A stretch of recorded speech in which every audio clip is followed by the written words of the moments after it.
Allô tout le monde. Alors aujourd'hui, on va focus sur la question comment louer un logement au Vietnam. Donc dans cette vidéo, je vais essayer de vous donner un maximum d'informations basées sur ma propre expérience. Donc en effet, j'ai loué 2 logements différents à Ho Chi Minh Ville. Alors tout d'abord, comment est-ce que j'ai trouvé mes logements? Cela peut vous paraître un peu bizarre, mais je l'ai trouvé sur Facebook. Ici, les Vietnamiens, ils utilisent énormément Facebook. Et vous pouvez trouver des groupes Facebook pour vraiment chaque arrondissement. C'est principalement des agents qui sont en charge de trouver des locataires pour les propriétaires. Donc moi, j'ai tout simplement rejoint plusieurs groupes Facebook. Si vous savez lire et écrire le vietnamien, c'est évidemment plus facile à trouver un logement parce que vous aurez plus de choix. Mais néanmoins, je trouve que c'est tout de même facile à trouver un logement dans des groupes anglophones ou francophones.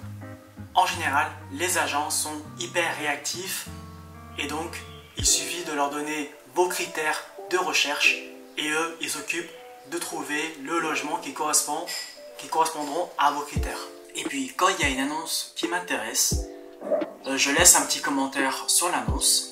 Il y a l'agent qui me répond en message privé, puis je lui pose un petit peu plus de questions pour en savoir plus sur le bien. Et puis une fois que ça m'intéresse, je peux aller immédiatement le visiter dans la journée. Donc suite à la visite, une fois que le logement me plaît, on peut entamer la procédure administrative. Donc vous allez voir, c'est hyper simple.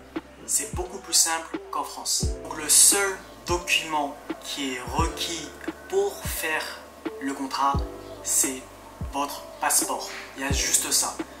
Au niveau de la langue du contrat de location, personnellement, le mien, il est en vietnamien, mais je pense qu'il est possible de l'avoir en anglais.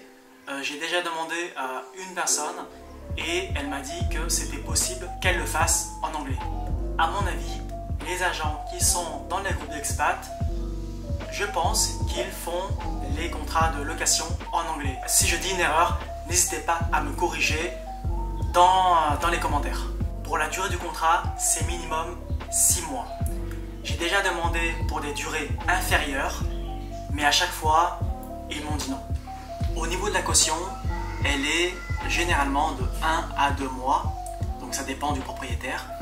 Le préavis est d'une durée de 1 mois et la caution, elle est rendue à compter de la fin du préavis.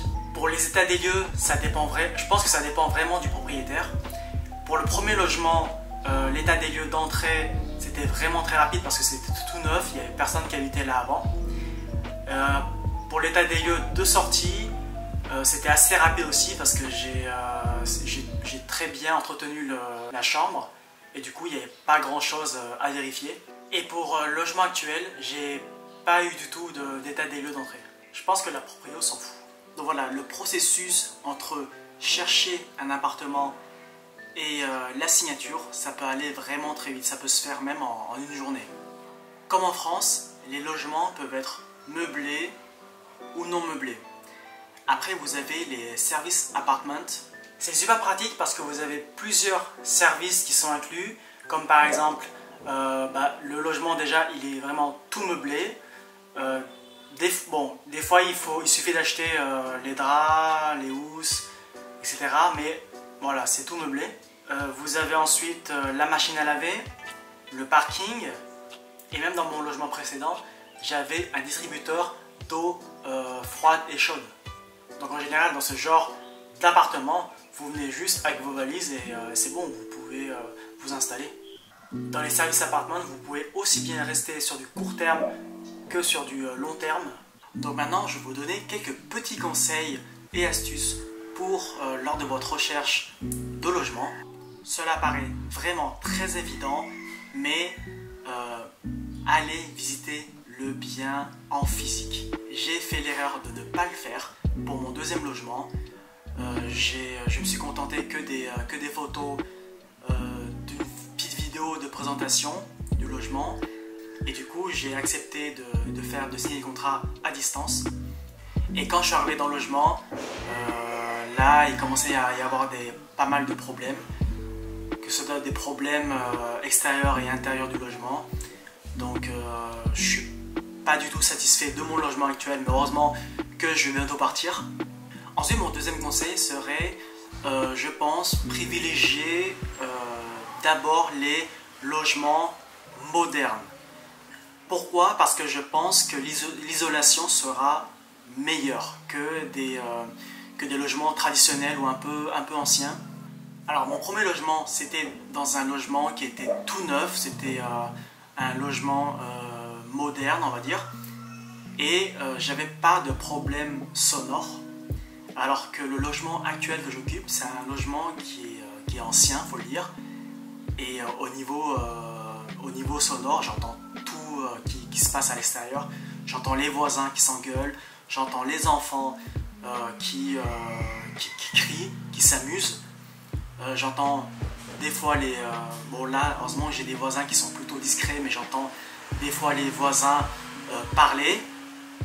Mais voilà, en gros, faites attention à ce détail-là. Et pour les logements modernes, en général, ils se situent, en fait c'est un immeuble. Et il y a souvent des supermarchés qui sont au pied de l'immeuble. Et au sous-sol, vous avez le parking. À l'étage 0, au rez-de-chaussée, vous avez la réception et vous avez pas mal de caméras de surveillance, donc ce qui n'est pas vraiment pas mal. Et mon dernier conseil serait de bien comparer les tarifs en fonction des quartiers.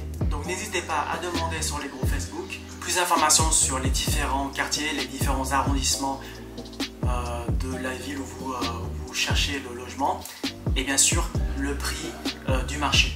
Donc voilà, j'espère que ces informations vous auront aidé. Si jamais vous avez des questions, n'hésitez pas à les poser en commentaire.